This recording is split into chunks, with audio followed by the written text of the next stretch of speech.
Hey everybody, welcome to the RR Live Wellness Unfiltered podcast. My name is Robert Reames, the host and the producer of the show, and as always, I'm here to inform and inspire you, to educate you, and to motivate you so that you can take this information, put it to work in your lives, share it with your loved ones and your families. I've come a long way to have this opportunity to sit in front of you today. Let's go. Okay. Hey everybody, welcome to the RR Live Wellness Unfiltered podcast. My name is Robert Reames, and I want to welcome my guest right away, Dr. Bijoy John. He is a sleep medicine doctor in Brentwood, Tennessee for 25 years. He has written a fabulous book called Nobody's Sleeping, and I'm really honored to have him on today. And I want to give a shout out to our mutual friend, Mike Powell, for getting us acquainted and hooking us up. So, Dr. John, thanks for coming on, man.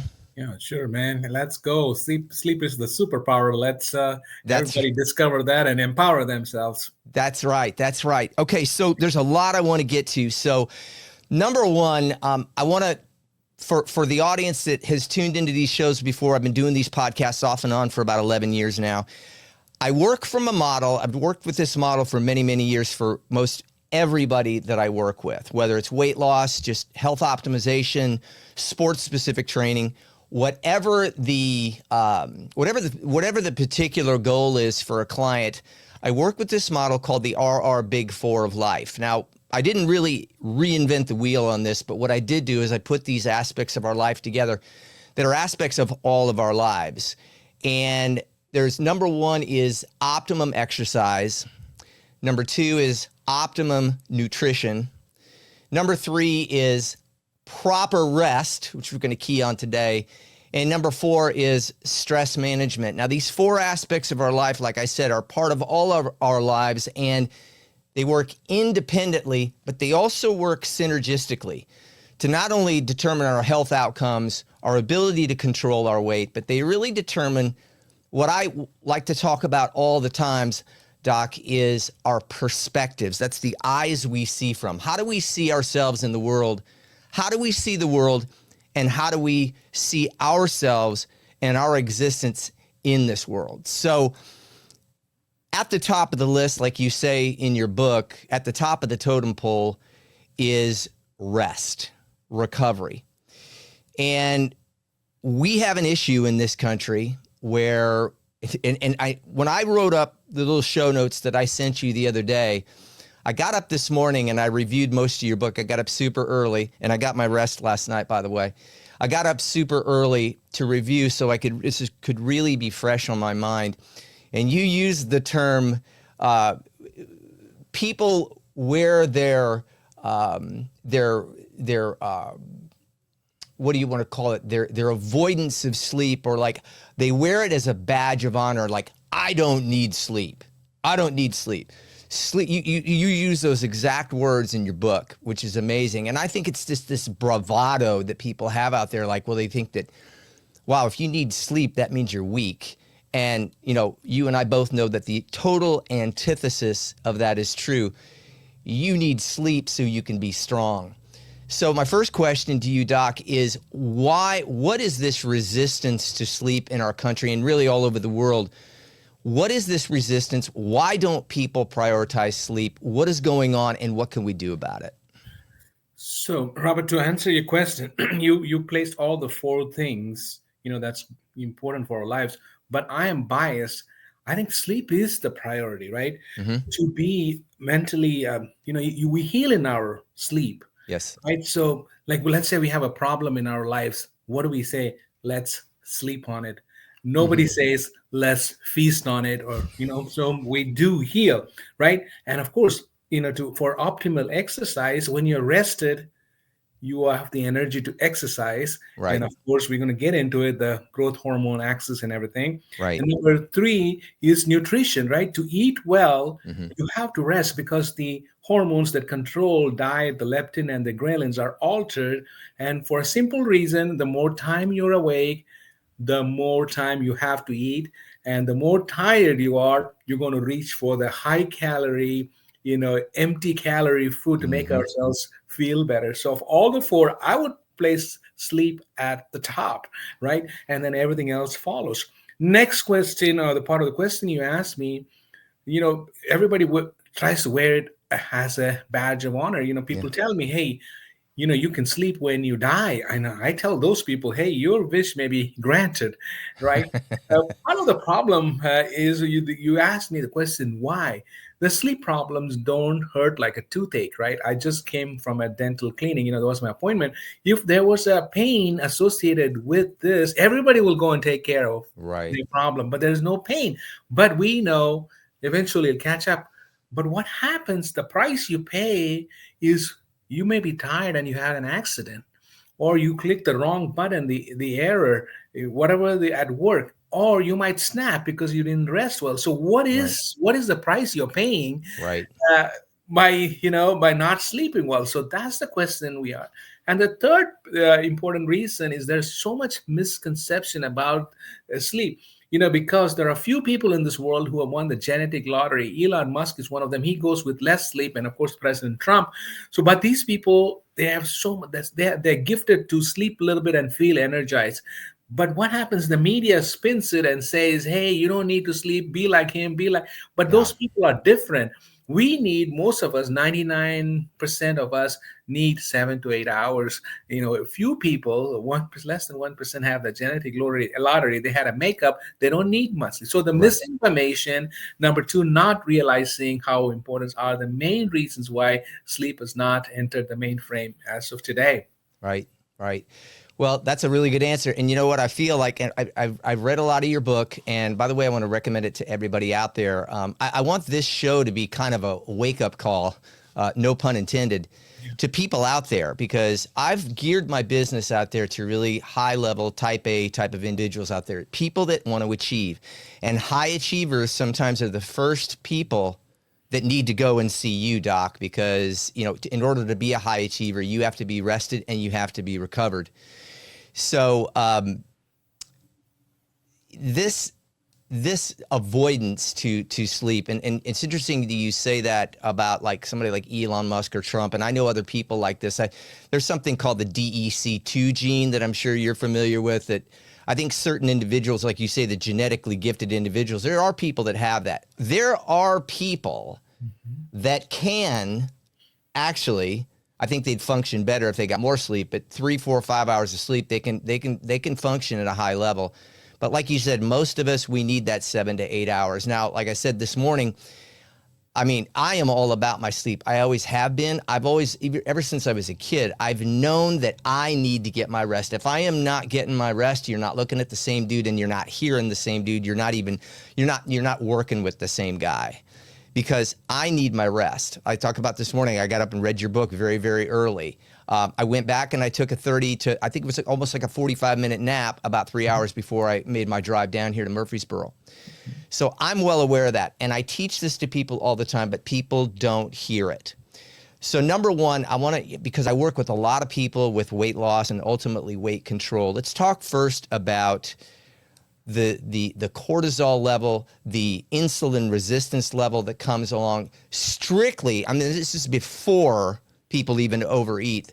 The issue of insulin resistance, the issues of high chronic cortisol, because we need cortisol. Some bear comes into the room, I need my acute cortisol. But it's the chronic cortisol that, as you know, that is what's keeping people in what I call that stress belly. You see this all the time in corporate America, males and females. You've got these greatly fit, really high achieving people with this kind of little layer around the middle. And it's inflammation and it's high cortisol, and most of it is a result of lack of sleep, chronic sleep deprivation for a long time. So if you were when somebody comes into your office like this, Doc, what's the wake up call that you first introduce them to? What do you say to them? I mean, how do you kind of, probably getting them into your offices in the first place is a really big step, but where do you go from there with this high achieving type A personality? So, I mean, I do counsel a lot of those executives. That's part of my. So, what happened? They're paying a price for the achievement, right? Mm-hmm. But somewhere along the line, if they, prioritize sleep, they can there's no need to pay a price. You see when people are under stress, their hair goes gray, the skin's wrinkled, because melatonin protects the skin, and the same thing, there's melatonin receptors in the hair. The hair graying, so it's part of it. So what happens when you are in poor sleep? You're always, and the cortisol is kind of, that is saving you. There's always baseline cortisol. When we need stress, it goes up. But Yeah. people who have low sleep or poor quality sleep, their cortisol level is constantly higher, and that affects your cravings, your metabolism. So Yeah. what happens? The two hormones that control diet and the cravings is leptin and ghrelin. Yes. We need a lot of leptin and less of ghrelin. Ghrelin increases the appetite. Leptin, like the word, lowers the appetite. So that happens after a good night of sleep. But when you don't sleep, the ratios is altered, and you have more ghrelin. Yes, and then you're always constantly snacking. And also mention the cortisol, which is also an appetite producing hormone, and because it's a flight, you're constantly in a fight or flight mode all the time. Yeah. Depending on where you are. So you don't get your body to synchronize. So all those adjustments, during the day, all of us are hustling, and our hormones are kind of out of whack. And also, we also forget somewhere along the line, the thyroid hormone is one hormone which turns off in your sleep. Yeah. But what happens when you don't sleep well? There is this constant thyroid hormone, which also affects your metabolism, is constantly as a trigger. So we have cortisol and a trigger, leptin and ghrelin altered, the thyroid, altered, and of course, not to mention the testosterone, which is also, Yes. and also the growth hormone. And in women, breastfeeding women, is prolactin is also secreted when you sleep well. So all those are in your sleep. And here we are. We wonder what's going on during the day, because what happened during the night. Yeah. Yeah. I think you nailed it at the beginning. It's sort of like, it's not something, sleep deprivation. It's not something like, oh my God, my knee hurts. Oh my God, I threw my back out. It's something that kind of lingers underneath. And when you are that high achieving person, or even that person that's not really high achieving at all, but just likes to stay up and watch Netflix till 2 or 3 in the morning, it's something that can get swept under the rug easily. But then when the stuff hits the fan, if you know what I mean, that could be building up for a long time, these issues, simply because you have been chronically sleep deprived for a long time. Now, what's really cool, Doc, is all the stuff that you talk about, the ghrelin, the leptin, the cortisol, all this stuff. I mean, I've been talking about this stuff for years, and so it kind of affirms that I'm on the right track with people. And again, one of the reasons I wanted to have you on today is be kind of like, look, here's an expert. Here's a medical doctor that is, for 25 years of his career, specialized in sleep medicine. This takes this to a whole new level. And like I said, everybody needs to hear this, because what did I read? A figure this morning, 1 in 3 Americans are sleep deprived. I think that's a very short estimate. I would venture to say it's more like 1 in 2, or maybe 3 out of 4. Right. It's more like 3 out of 4. Yeah, I would venture to say it's closer to that, because people are walking all the time. They're running on adrenaline, they're running on fumes, and eventually all that stuff burns out. So 2 things. I want to get to the testosterone and the human growth hormone as well, because here's the thing. And it's again, I always talk about, there's never one thing that causes your issues causes you to have issues or causes you to thrive. It's always a synergy of things. Going back to the exercise, nutrition, proper rest, and stress management. But let's talk about cortisol for a second, because say you've got a person that goes into the gym, and they do go to the gym regularly, or they work out at home, or they hike, or whatever they do. And they go to the gym and they lift weights with the goal of, I'm going to build muscle so that my metabolic machinery, muscle, what that is at its highest level. I want to build that muscle so that my metabolism is as high as it can get. I call the metabolism the engine of life. Now, if they're sleep deprived and their testosterone levels are low coming into that weight training session, talk about how different the experience and the result will be is if you are well rested going into that workout and then not well rested, in terms of what's going to happen to you muscle production wise? In other words, like how much is one way I'm going to build muscle and one way I'm going to spin my wheels. Explain that, Doc. Okay. So human growth hormone, we know for babies, there's the question, is there a myth? Do babies grow in their sleep? Actually, they do. There's so much surge of growth hormone in stage 3 non-REM sleep where the sleep is the deepest. So Right. that's good. That's an easy answer there. But is it needed for adults? So what happens? Human growth hormone is important in glycogen metabolism, the product of glucose, and number two, healing of the muscles. The Yes. muscles, when we are older, we're tearing. There's a lot of micro fractures within the muscle fibers, and they need to heal. And that's where human growth hormone is perfectly important. So that's why your muscle recovery is much faster. You're not in pain. Everybody knows about the lactic acid, but there's this muscle micro tears which needs to be healing, and that's where the glycogen kind of coats it, and also the growth hormone kind of helps heal the muscle. So that's why you're ready for exercise. And this is even more fascinating. While I was writing the book, the research, now we know exercising the muscles also create chemicals that helps us to sleep. So this is a new frontier in sleep. We always thought sleep is in the brain, but now we are knowing there's sleep chemicals that are being produced in the muscles. So we always know the laborers, they rest well. We thought it was the hard work, they got tired, but it's actually they are secreting chemicals to help them sleep. How fascinating is that? Yeah, So that's awesome. so we need sleep to exercise, and we need exercise to sleep. How about that? Yeah. And the testosterone, there's a couple of reasons. Testosterone is kind of interesting. It's got this own circadian rhythm. It's mostly secreted in the early mornings. That's why a lot of men have erections. As part of it is also a full bladder, and that's why morning exercise is kind of preferred, because your testosterone is maximum in the morning. Right. Now, testosterone peaks at 8 a.m., correct? Right in that Correct. 8 a.m. area. 6 Okay. to 8 in the morning. It is usually in the early morning, Okay. the surge. It depends on when you went to sleep. If you go to later to bed, it's going to move its clock. So Right. there's somewhere before you wake up, around that time is when you peak. So we need the testosterone, the natural testosterone, to build the muscles. And of course, a lot of people are taking supplemental. I'm not a huge fan of it because it has to be done so well, mainly because anything that the body secretes, it always secretes in pulses, so it doesn't get used to it. A little bit here, a little bit there. Right. So what happens whenever we take something from the outside, there's this huge surge, and there's huge body's reaction called tolerance. So just like the common example is, if you drink a glass of wine today, in a week, you won't get the same buzz. You have developed the tolerance. You need another one.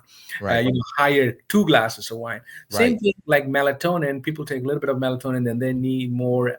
But human melatonin is so fascinating. Right when you go, it secretes. And then as your core body temperature drops, and we're almost close to the bottom of and then there's a huge surge. That's what knocks you down, right? When you take a pill. So that's why I'm all about holistic. We can win these little battles here and there by taking stuff from the outside, but there's no need for that. We have all that. Our body makes the optimal testosterone. It makes optimal human hormone, growth hormone. It makes the optimal melatonin. But somewhere on the line, people need to know. So one important thing about in the same subject of testosterone is there's a condition called sleep apnea, which is so dangerous and bad, especially for men. Because when you have apnea, the word apnea is to stop breathing. What happens? There's not oxygen. So less oxygen travels, and that is a response. Oxygen is responsible for all areas of our body. Oxygen is life. Life, yes. Yeah. That's why breathing is life, oxygen is life. Yeah. And so when there is less oxygen to the reproductive organs, we secrete less of testosterone. Or it doesn't happen overnight. 5 to 10 years of sleep apnea will do that to you. Same thing with your brain. You lose cognition. So the same, so those finer areas are damaged because of less oxygen, and your memory problems. So your cognitive issues are also a major problem. Yeah. And not to mention the mood and anxiety, stress and anxiety. Like I mentioned in my book, it's a vicious cycle. Yeah. When you're more stressed and you're more anxious, you don't sleep well. When you don't sleep well, you're more anxious. So everything, if you look at fundamentals of a lot of our maladies, your moods, your energy level, workout, not to mention diabetes, not to mention high blood Yeah. pressure, Hmm. snoring, sexual function, dietary function, everything can be healed because God has given this superpower for us, Right. and for that, so that to harness. And we do spend 8 hours on it, and I'm surprised not many people are paying attention to it. Right. We have this fast-paced life that's been created, especially, I know you talk about this a lot. It's because of, I don't have my phone's in my pocket, Yeah. but it's our phones. I mean, ever Yes. since what I think you said 2007 with the launch of the phone as we know it today. The smartphones. Yeah, the smartphone. Like, we're all walking around with a computer in our pocket and we're all addicted to it. And Yeah. there's so many issues. Maybe we could do a whole podcast on just that alone. There's so much information to get here, Doc, that I mean, we could do more. I want to cover some other things here. The sleep trackers things, because people will come in and some of the same folks I've known over the years that wear the sleep, they're like, I don't need sleep as the bravado on their sleeve, are coming in with sleep trackers. Like, well, my sleep tracker said this and this and this, and they get this A rating. What's your take on sleep trackers? If there are sleep trackers, and is there a particular one that you recommend? Are sleep trackers bullshit? Are sleep trackers worth having? What's your take on that, Doc? Because that is everywhere now. Sleep trackers have increased my business, so business wise, I tell people to use it. But actually, when they come and see me, I tell them to take it and throw it away because it's not helping. so, to quantify sleep, you need brain waves, right? Right. So all the sleep trackers are movements. Yeah. So they are kind of somewhat elucidating your sleep pattern by the movement. So it's not accurate data. So you have inaccurate data here, and then you are worrying about it, or false information, you feel good about it. Right. So then you go on this path, and it's actually more problematic for people who worry a lot. And now they even, so what happens that more, see, the irony here, Robert, is the hustle culture has met its match in sleep. You can't data mine your way into sleep. You can't Right. hustle your way into your sleep. So it's not a negotiable thing. You got to No. sleep, or you're not going to have the benefits of it. Exactly.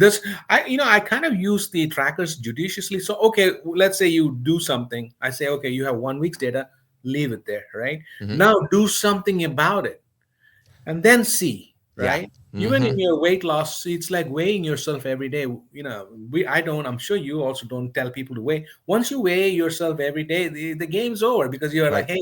hey, I'm losing. If the weight's higher, I'm losing anyway. If it's lower, hey, I can eat this meal because I'm low today. So it's the same analogy, but people started thinking, and also the phone, whatever the device you're wearing, you will look at time in the middle of the night, all in the Mhm. process, and then there's a text message or whatever. So then so I remove all the wearables out. I keep it, in my bathroom close to me. I set an alarm so I can wake up and walk over there. Right.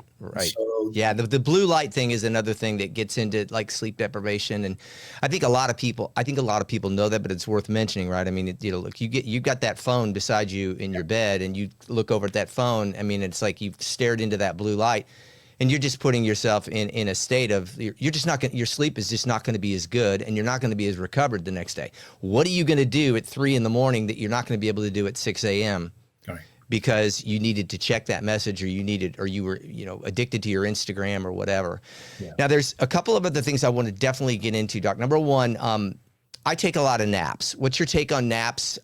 Is that just, I'm sure that's probably per individual, but what's your take on naps? Naps are excellent. I'm a huge fan of nap. I recommend naps. Cool. So this is the caveat, right? So we have our circadian rhythm. Mhm. So we get tired in certain times of the day. Right. For somebody who goes to bed at 10 and wakes up at 6, you're going to have a lull or a low period between 2 and 4. See, I'm trying to work with the Titans. We will never win a game. We'll never win the Super Bowl until we change the time, because we are sleepy in the third quarter. The article that I did made That's great. made News Channel 2, and it's actually, if you Google my name and see the Titans, I am trying to tell them, hey, we are being gypped. We need to change our time from not noon because a lot of winning teams know they never play at noon. So it's all about Interesting. fairness. We need to trade the times too, like they trade players up and down. We need to trade times. I've never seen Tom Brady in his heyday play a noon game because Man, that is really that's a, it's kind of funny we talk about that, but that's a real observation. yeah, I have data. The worst quarter is third. I mean, I presented it and the news interviewed me, and it's on News Channel too. If you Google my name, you will see the Titans about what I said. It is a fact. So we can get all the play. We can get all number one draft picks. I don't think we'll still do it unless because if you're all sleepy, you go to the stadium and see everybody's like tired, and we play catch up in the fourth quarter. So That if you're taking is a nap around that time, it's normal. right. We have to take a nap. So the key here is naps are good only for 30 minutes. So if you're napping for like 2 hours, that means you're operating out of a sleep debt. Right. See the difference? Right. So when you have so we are following our body, the natural, the circadian rhythm of the body, and that's why you're sleepy. That's okay to take a nap. I actually take a nap. Right after this, I'm going to take a nap. Oh, Because it's going to be around 2 o'clock. I would, but I got another one I got to do afterwards. But I'd probably, but I got my nap, and I told you this morning. Yeah. So that's so cool, and you're so right, because that's like usually well, actually sometimes I'll do the nap like late morning just because of my schedule. It's super early, and then it goes into the super late at night. So it's maybe between 11 and 12 in there. But wow, that's a really good. I hope they listen to you, Doc, because sometimes in the fourth quarter, some of these NFL teams look like they're taking a nap or look like they need a nap in the fourth quarter.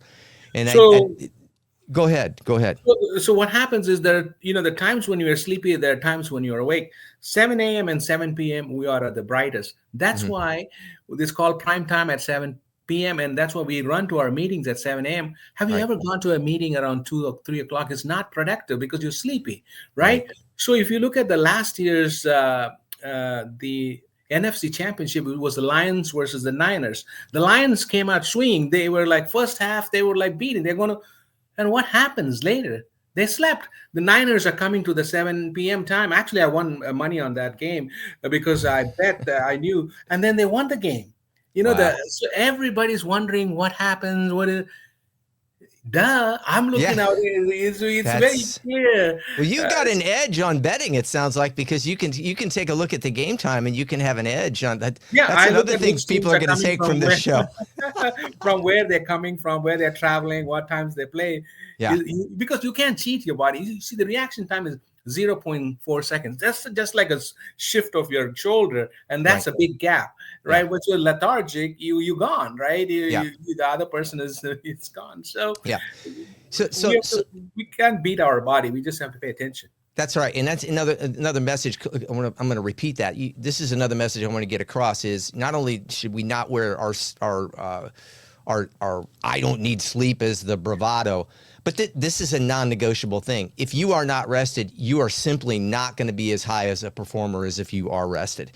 So some logistics, Doc, before we get towards the end here, I want to just go over this and can confirm these with you. Things I've talked about over the years, 7 to 8 hours of restful sleep per night. And I talk about those circadian rhythms, meaning like you need to get to bed by 10 and wake up at 6. If you're in and around that, if it's 9 to 5, even if you can stretch it to 11 to 7, I think that has worked for people. It depends on the individual. But just kind of, can you confirm those just kind of sleep general logistics of like tips of what people should be shooting for? Absolutely. The people ask me, why is that, Dr. John? Because the sweet sleep, which happens non-REM sleep, there's another misconception. REM sleep, if I go to a meeting where like hundreds and thousands of people, everybody will say REM sleep is the best. This is a misconception. REM sleep is not so good. So we have the non-REM sleep early in the night. That's more restful. REM is chaotic, and that happens towards the later in the night, towards the morning, 4 or 5. And that's why when people die in their sleep, I can almost tell them they died between 2 and 4 a.m. because that's where we have the maximum REM. That's where your heart's chaotic, your brain is chaotic, but it's good for memory consolidation and conflict resolution. We need that, but we don't need to rest. So that's why going to bed early is important. We can get that sweet sleep, and then we can resolve our psyche in the later part of the night and wake up refreshed. So Go ahead. Oh, I was going to say, because this is really important. That's one of the things I was going to ask you too about REM sleep. So, because that's the conception. It's like everybody needs their REM sleep. But what you're saying is that is actually not the most important. Yeah, exactly. Wow. Yeah. Explain that again, Doc, because I want people to really get that, because that is a misconception out there.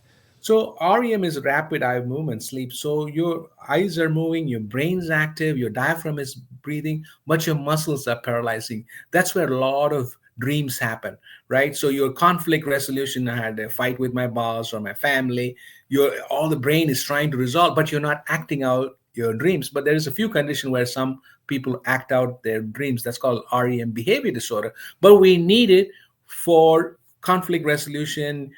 So if you look at depression and anxiety, most people with depression and anxiety have something alteration in the REM sleep. That's so they're not able to get that right context. They have REM early in the night.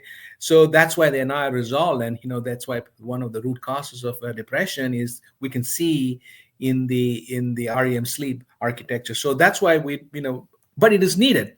Yeah. But the way you feel the next day depends on how much stage 3 non-REM sleep you have.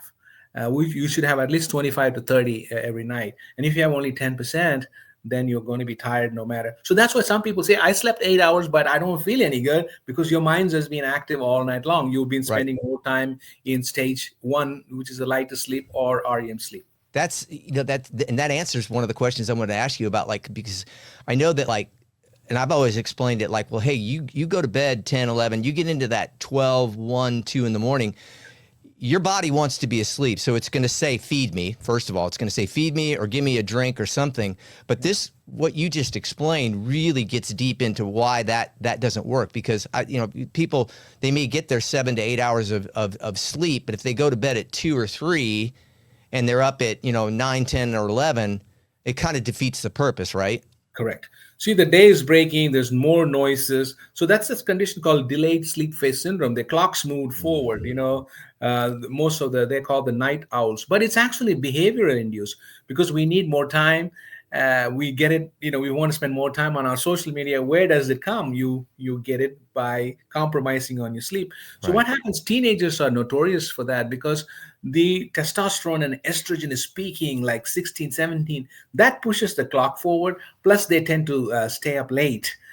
So that they have a natural tendency to delay the clock. Yeah. They delay the clock on Friday and Saturday, but on Monday morning they have to wake up, and that's why the real struggle happens. They can't wake up. Monday morning they have to go to sleep, right? Wow. So it's totally opposite of what happens in older adults. They go to bed early. That's called Mm. advanced sleep phase syndrome. So all these are separate disorders. We can talk for hours on any Yeah. particular topic. Yeah. This is such great information. Um, the last thing I want to make sure that people get out there, Doc, is your information. How can people reach you? You have a website. You have, I mean, your offices are in Brentwood, Tennessee, right? Yes. And do you do Zoom kind of remote things too with people all over the country? So I have an online academy for self-help. I have a course people can take. So I put a lot of time and effort into this. It's called sleepfixacademy.com. That's my website, which has got all the social media and all the class, lessons, self-help. Okay. And people in Tennessee, they can come and see me in my clinic. That's called the Sleep Wellness Clinics of America in Brentwood. Right. That's awesome. Now, my last question to you, because there's some real daunting figures that I talk about a lot, and I do what I call on the fly videos on my social media every day. And y'all know my social media, my Instagram at Real Robert Reames. We've got www.reviveandsustain.com. That's where the Revive and Sustain Wellness app is. You can download that. I've got a new book coming out, like probably as this show is going to air. It is called Anti-Diet. The paradigm has shifted. I'm going to be talking about a whole lot of things like Doc is talking about and so much more. And, I'm real happy to be here at Spread the Positive doing this podcast, and we're launching this podcast on the Nashville Fit Network. 75% of Americans right now are obese and overweight. We've got over 50% of Americans now with diabetes, and diabetes has been, I'm going to do a show here on marketing next, and that's one of the chapters in my book. But diabetes is marketed as this thing where it has to be medicated. And I've worked with so many people over the years that get rid of they conquer their diabetes with food, exercise, and proper rest. The things that I talked about at the beginning, the RR Big Four of life: optimum exercise, optimum nutrition, proper rest, and stress management. These figures out there are daunting, but they can be conquered with what we're talking about today. I would venture to say, and I would agree with Doc, that the top of the totem pole here is sleep and proper rest and recovery, because without that, the dominoes fall on the other three aspects of the RR Big Four of life. The dominoes fall on your exercise. You're not going to get as good of a workout, and you're not going to get as much out of your workout. The physiological response is going to be not good. Number two, nutrition. You're going to crave crap food. That's just the bottom line. I've been talking about it for years. If you are sleep deprived, you're going to crave crap food, and your body is going to mimic symptoms of diabetes. And eventually, if you don't take care of it, you're going to have full-blown diabetes. But if you can take care of these things, then you can conquer. You don't need all those pills out there. You don't need all that stuff that's marketed to you. You need something that doesn't cost you really anything. Exercise, nutrition, proper rest and recovery. Listen to what Doc's telling you. Play this show over and over. You will manage your stress. You will thrive. You will have more energy. You won't need to white knuckle everything. You won't need to struggle and go get all this adrenaline to get through your day and struggle through it. You will sail through it. You will be efficient. Doc, last words to everybody out there. Just your general advice to everybody out there. So, the sleep is a superpower. We have it. It's ours to cultivate, just like how we focus on diet, your finances, your career. Pay attention to it, because this is going to take you to the next level. And it's free. It's within ourselves. But the thing is, we have to realize it. Whether you are an athlete, you're an academics, or you are a high performer, if you just focus and spend that extra hour in sleep, you can do much better. Right. Whatever you're doing the next day. So sleep well and be well, everyone. That's awesome. Dr. Bijoy John, thank you for coming on, man. That is really, really great information. I appreciate your time, and people are going to get a lot out of this. And we might do this again, because there is so much to talk about with this. And I think it also has to continue to be reinforced into people. It's like, no. You need sleep. Get off the computer. Schedule that meeting another time. Another thing I tell people, well, look, if you're going to the gym one day, listen, skip the gym. Go take a nap. Come back tomorrow. You're going to have a better, stronger, more efficient workout, and you're going to get a lot more out of it. So, again, thank you for coming on, Doc, and we will talk soon once again. Dr. Bijoy John in Brentwood, Tennessee. We'll have his information posted on this show. Thank you again, Doc. Thank you. Appreciate it, Robert. Hey, everybody, thanks again for tuning in to the RR Live Wellness Unfiltered podcast. Be sure to like, share, and subscribe to the show. And don't forget the Revive and Sustain Wellness app. Go to www.reviveandsustain.com and download the app. 42 years of my experience at your fingertips. Till next time, everybody, in great health.